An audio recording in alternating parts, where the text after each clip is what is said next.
Hello, I'm Soycat, and one of the moments which has stood out most to me in my life is when I was urinating in an Amsterdam bar and someone from outside the cubicle was like, I can tell by the way you're peeing in there that you're an Englishman. And I thought it was the weirdest guess anyone ever made, but it was actually an Irish person who, later went into a big conversation, a big rant I should say, about how he wasn't upset necessarily about English people and what they'd done, or the relations between our countries, but he was upset about the fact that there were so many places around the world that were part of the British Empire that English people didn't know or care about. Ireland being one of the biggest examples, and Northern Ireland being like the particular thing that he was mentioning. But the fact that a lot of British people don't know all of the places that were once under the British is a good point to raise, and it's why in today's video I figured why not try and name all of the countries which were at one point in the British Empire, and why not instead of just all the countries of the British Empire, why not go through the biggest quiz, the most popular quiz on Jetpunk by a huge margin. It's got 11.7 million people who have taken it so far. Let's see how many of the countries of the world we can name in today's quiz. It's going to be fun, and we're going to name all of the countries in the British Empire, and then all of the countries that got away too, all of the ones we couldn't quite get even if we tried, because out of the countries in the world today, a lot of them were at one point British or invaded by the British, so there's a big thing like that. And in fact, if we just Google it right now, I'll Google it on the spot and be like, how many countries were once British or once part of the British? Oh wow, that's literally the first thing people Google. But if you Google that, it's like 63 countries according to, you can't actually read that correctly, but it says 63 countries here. Wait, if we change the window size like that, you can be like, oh yeah, look, it says 63 countries which had claimed their independence from the British Empire. So let's see if we can name all 63 of those and the rest as well in today's fun video where we name the countries in the Empire and the ones that should have been in the Empire, right? That's the best way to look at this. So we're going to start with let's start with the UK itself, of course. Look how nice that is. We're going to start with the country that offended this man in this bar this one time, Ireland too, and now we've got those gone. That's like, 99% of British people covered. Then I'm going to go for, actually, let's go for the obvious territories, the one literally everyone knows about. Every single British person knows about the cool people in New Zealand, Australia, Canada, and the UK. That's why there's a big Kanzuk thing. That's not a real movement, but it's a thing. The USA, I made a video about whether it's really a colony or not, but, we'll say that it is for today's video. And then after this, it's like, okay, let's start with Europe. There are only really two former colony countries in Europe. There's Cyprus and there's Malta, but then also there's a lot of parts of countries like Helgoland, I think it's called. There's a part of Germany which used to be a British colony, so we'll throw that on there too. And that's pretty much all for Europe, I want to say. We'll say Greece and Cyprus too, because little bits of them used to belong to the UK. And also, did I spell Cyprus wrong? How do you spell Cyprus?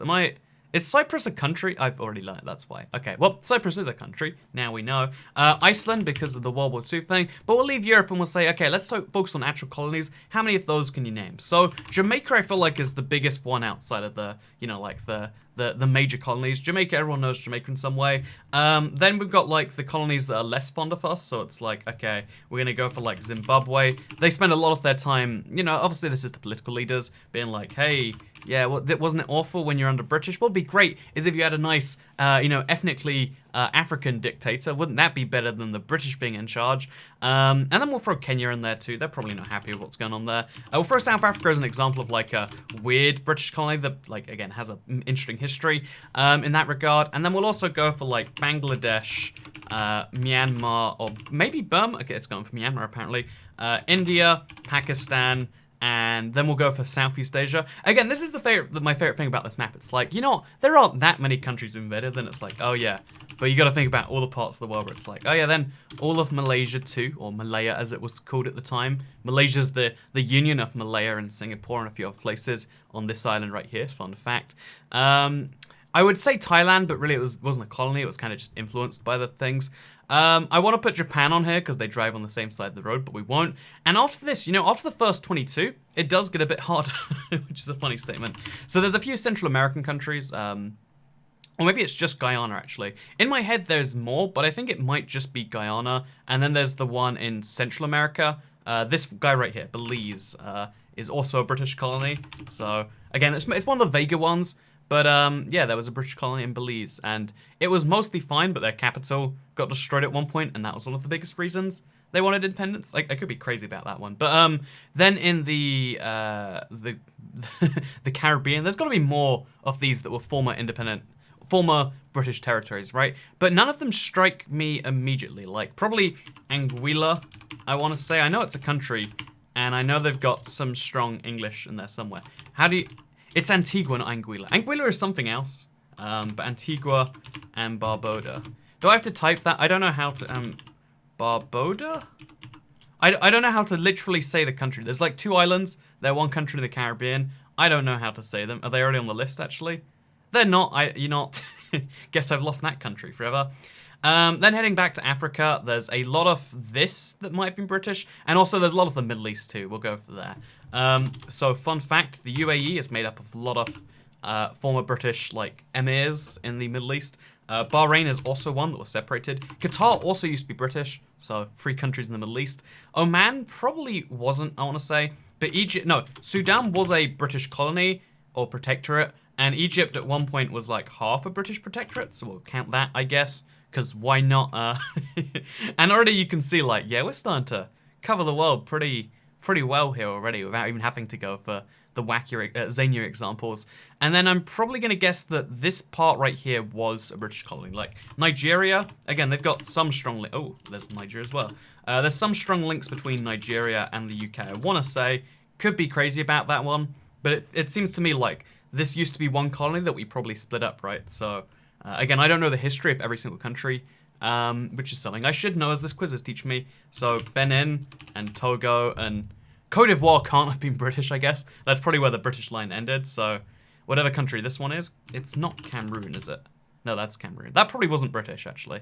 But yeah, I reckon that is. And the Gambia is definitely a former British colony too, which makes me think that Guinea-Bissau, the country that surrounds it, is probably British also. Although actually, I'm not so sure about that one. We'll see how this one goes. So Guinea-Bissau. No, there's so many countries called Guinea. But Guinea-Bissau. There we go. No, it's Senegal is the country that surrounds it. Which is French. I know that just because of The Good Place. So you can't give me points for that one. But there we go. Yeah, I feel like Cabo Verde was... Is that Cabo Verde? Is definitely Portuguese based on the name. So this is, honestly, I think every British colony I can name. If there's 61, I'm missing 23 of them. And it makes you question, like, where in the world are they? You know, like, Congo isn't one. This is, like, German, maybe, I don't even know, you know, like, Botswana doesn't seem like it was a British colony. Yeah, so there we go. I'll come back at the end of the video. But for now, let's name all the countries in the world, the ones that got away. You know, isn't it a shame we could never colonize Denmark? Arguably, Denmark colonized the UK, right? Because we're all descended from Vikings and Saxons. Who are from Germany and Denmark and Norway, respectively. By the way, love Norway, would hate to miss it out. Netherlands, it's easy to do Europe, like, you know. European countries, I feel like, have a higher level of fame per capita than other countries. Or maybe, you know, Europeans write the fame books or whatever. You can have your own opinions on which way that goes. Italy, you can't forget. Honestly, the big countries of Europe, like, everyone knows them all. You might not know their location on a map, but, like, no one's like, you know, is Ukraine really a country? Unless you're over the age of 70 and it literally wasn't for some of your lifetime.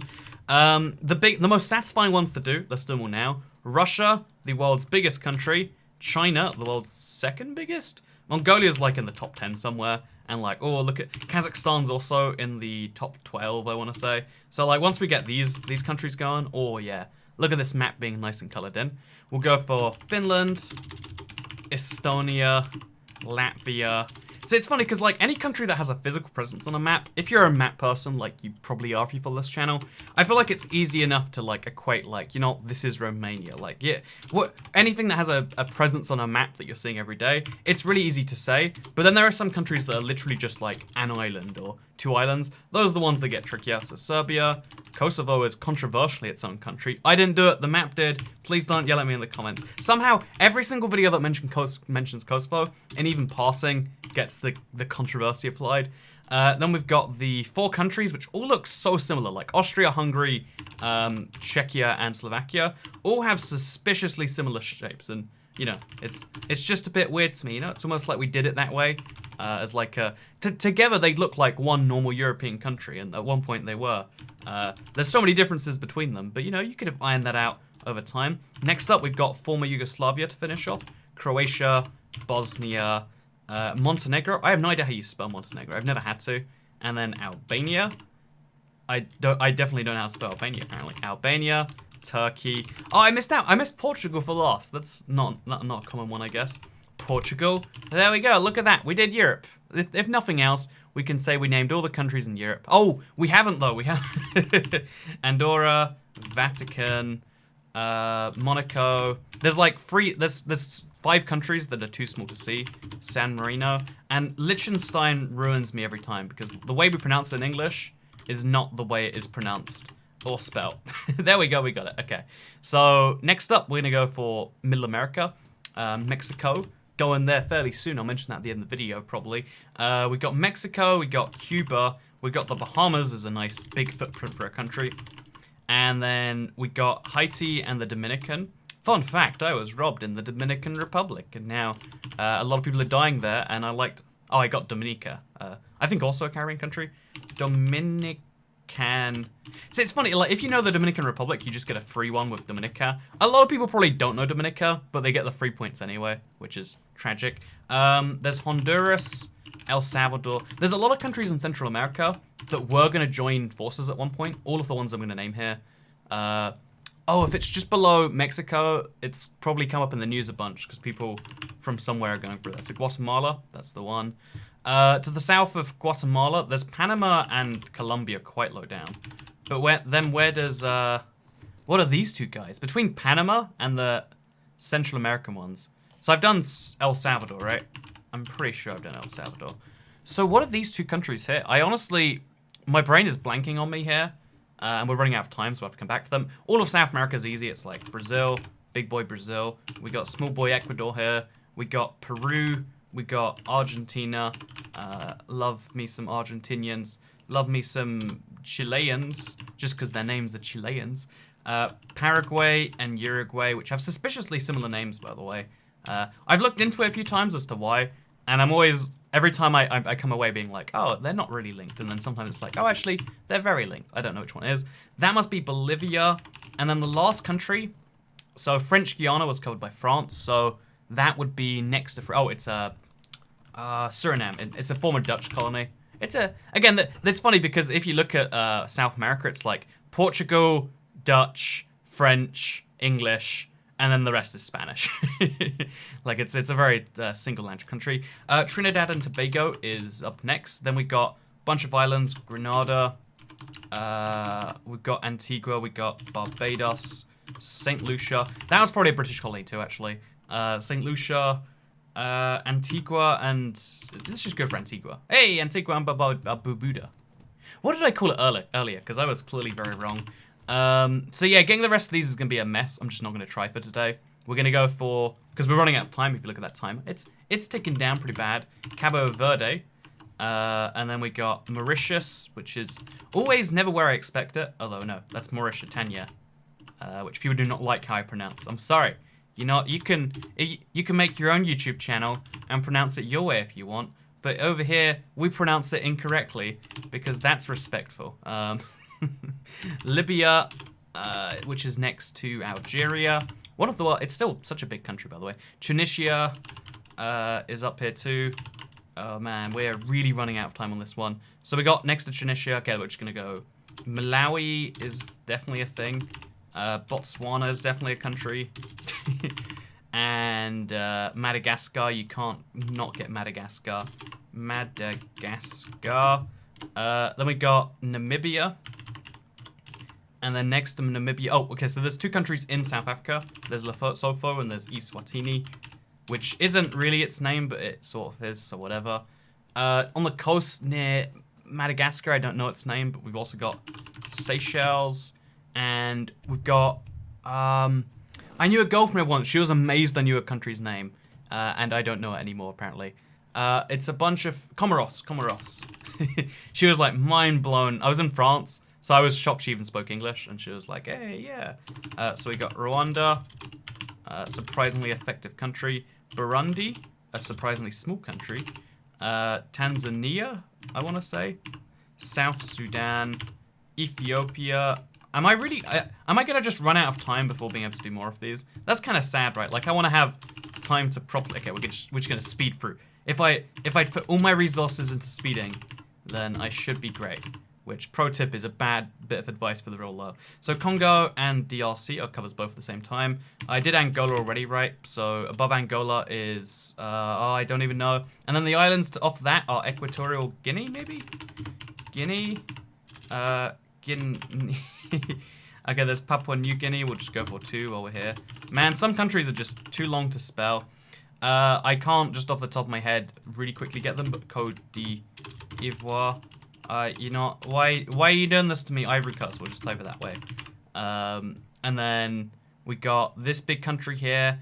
It's not Mauritania. It starts with an M, I want to say. We got big countries in the center. We got Chad and the CAR, right? Yep. You can just type car and you can get something. Iran, Iraq, Syria, Israel, Jordan, Lebanon. Is that the last one? That is. Then we got Azerbaijan. What? You know, honestly, I think the one thing holding me back in this is literally purely how fast I can type. So Georgia, Armenia, and then all the stans. So Tajikistan. We got Kyrgyzstan. Why do your names be hard to type in English, friends? Kyrgyzstan. Then we got Afghanistan. I'm being ruined by the stands. They're holding me up here. Nepal. We've missed out Kuwait, which is sad because the Middle East is otherwise complete. And then we're just gonna go finish some Southeast Asia. Thailand, Vietnam, Cambodia, Laos, Indonesia. Everyone knows Indonesia. We also know the Philippines. Been speaking to someone from the Philippines recently. Taiwan is a separate country here. Was not expecting that. Bhutan. And then there's all the islands. But there's just so much that we just do not have time to get to. Like, I would love to speak about Micronesia and the Palau. And they're the smallest countries in the world. But 15 minutes wasn't enough for me to, like, leisurely explain. I think this is a problem we have whenever we do quizzes on this channel, is that I always end up doing this. But yeah, we got 4 out of 5 points. We got 82%. We beat 78% of test takers. Even when being destroyed by the time limit, we still managed to get 78.8%. And you know, I kind of want to like run through it again and like see what we could do. Because so many of these countries, like, we just didn't get to Korea. I don't have Japan, you know? Like, it's not like... No one's going to accuse me of being like, oh, you just didn't type Japan because you didn't know it. No one's like, oh, what's this country here? I don't know. The one east of China. I just have never heard of it. It's definitely not popular for their animation and literally every part of their culture. I've literally been there, right? Like, so many of the countries I didn't name, I've literally been to. But, yeah, I think this is really cool. It's a fun quiz. I recommend taking it because I got 161 running out of time. So if you want to take this, you've got to be fast. And it means there's no time to, like, second doubt yourself and be like, which of the stands am I forgetting? You just got to be, okay, move on from the stands, focus on the careers, etc., etc. But yeah, the fact that we've managed to get this, I want to see which the best answer we got was. So the US is the most common one. 3% of people don't get the US. Like, what country is there? And I don't know, they don't get the US. 4% of people can't name Canada. 6% of people can't name the UK. Which is interesting because more people can name Brazil than the UK apparently. And then all the way down here, the best guess I got was Comoros. Hey, no one knows Comoros, even on a site where people are trying to quiz their own geography. Japan is, again, like, all of these countries, I think I would have missed this one, wouldn't have missed this one, might have missed this one, definitely missed this one. And, like, there's a few examples of countries we wouldn't have got here. But still, this is a fun little quiz, and there you go. Did I get all the British colonies? I missed Sri Lanka, the one I'm literally from, by the way. So, I guess not. Yeah, I was never getting Sri Lanka too. Like, I just left the region behind. And Maldives, like... Again, I would have gotten them with time. I would have gotten this with time if I'd have looked. But the fact that I missed Sri Lanka, maybe that says something about my my awful colonial history, right? Actually, let's go. So, real quick. Cool thing about Jetpunk, I'm not, like, being paid in any way by this website. I just want to say that there is, on their website, a little page where you can go ahead and see your country map.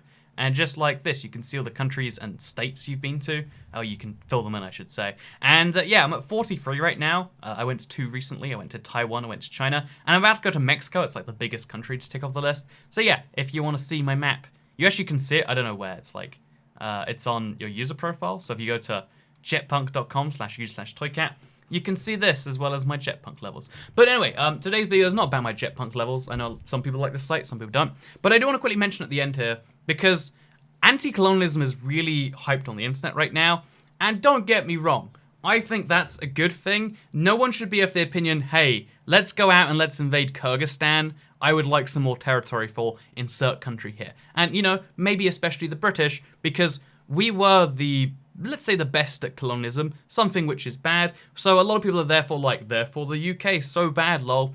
But here's the deal. One, besides saying a country's bad for its historic actions, which would probably make, there's a lot of countries you can point much bigger fingers at, but rather than whataboutism you and saying all countries are just as bad, how about we instead say, here's the deal of colonialism. The reason Europe developed a lot faster than the rest of the world, name whatever reason you want to for that. There's a whole debate about it. Is it to do with tools? Is it to do with animals? Is it to do with, this, that? Have your debates about that if you want to. But the interesting thing is that Europe developed faster than the rest of the world, so it was easy for any European country to colonize any other one. And many European countries had colonial empires, and it's kind of this, it's game theory when it comes down to, if you don't invade a country, if you find a place and you don't make it yours, if you just say, hey, locals, we'd like to be friends with you, and we just want you to be an equal ally, we're not gonna influence you in any way, that's a bad move for your nation. It's all up, at the time of 1700s to 1900s, the way the world works is you just took colonies,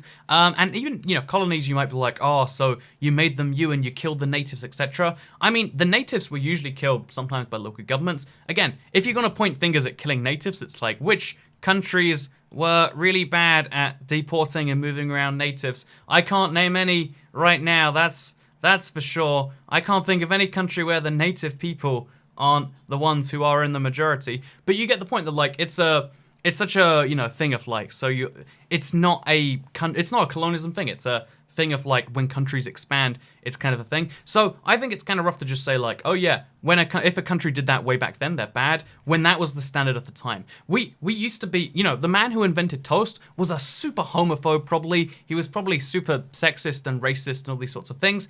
Doesn't mean toast wasn't a good idea, and it doesn't mean it wasn't the common opinion of the time. I would say, even though it was the right opinion to be against, I don't know, racism and homophobia back then, it wasn't a common opinion, and you can't fault people for it. And in the same way, colonialism was just the accepted strategy, and in a lot of ways, it did help the world, because the British in particular, I would say, were the best at colonialism in terms of their former colonies. Because if you try to name former German colonies that are successful countries now, it's oh yeah, Papua New Guinea, which I swear I typed, by the way. Oh, this is my countries visited. Yeah, what a great successful country, right? You hear about them all the time. They are doing all right, but my point is all of the British colonies are super successful to this day. The US is the world's superpower. Canada, doing pretty well. Singapore, richest country, GDP per capita, because trade was an important part. And also, these were places, actually, funnily enough, that weren't invaded by the UK. A lot of UK colonialism was a private company, which was the UK. So even if you want to be oh yeah, a government's actions are the responsibility of all citizens and therefore all British people equals bad, it's it was a private company that just happened to be from here, or not really happened, but you get the point in that one, right? And yeah, maybe it's something you find interesting, maybe it's not, but I want to say I want to just finish up at the end here, because so many people are oh, thank God we're now anti-colonialism, we've kind of realized that. If you want to be anti-colonialist and be thank God we're trying to return anything that seems like colonialism back to the original power, which basically means any non-contiguous territory should be returned back. One, Alaska, separated from the rest of the US, sounds a lot like a colony to me. And two, you've got to remember the countries that were a lot of the countries which are, have escaped colonialism to some extent, do a lot of it themselves just within their borders. China has expanded far, beyond where the Han Chinese people, that one ethnic group are. And should that one ethnic group be under the same state anyway? Already arguable. But Russia's the same example. They just kept on expanding eastward, and there was no major state or European state there. That doesn't necessarily, I would say it's fine now. I'm not saying, give back the territory. But the concept of, oh yeah, we did a thing that was bad way back then and it's fine now, is just the accepted norm across the world. But people like to try and change that and be everything should be made better by the British and the French and the Spanish and the Dutch, although they usually just say the British because it seems like a really weirdly targeted thing online. It seems like a pseudo-intellectual way to be hey, what if a whole nation of people were bad? And I think it's really stupid. I think it's really, really stupid to blame an entire group of people based on their government's action from hundreds of years ago And especially when that action was commonplace. So yeah, the man who invented toast was homophobic. I can't name all the countries enough, but I gave it my best. And I hope you have a wonderful day, because I'll see you in the next one. Or maybe I won't, who knows. But yeah, I'm going to Mexico soon. I'll be vlogging it. I'm going for 36 hours. So, micro trips. Won't that be fun? Have a nice day, friends. Goodbye.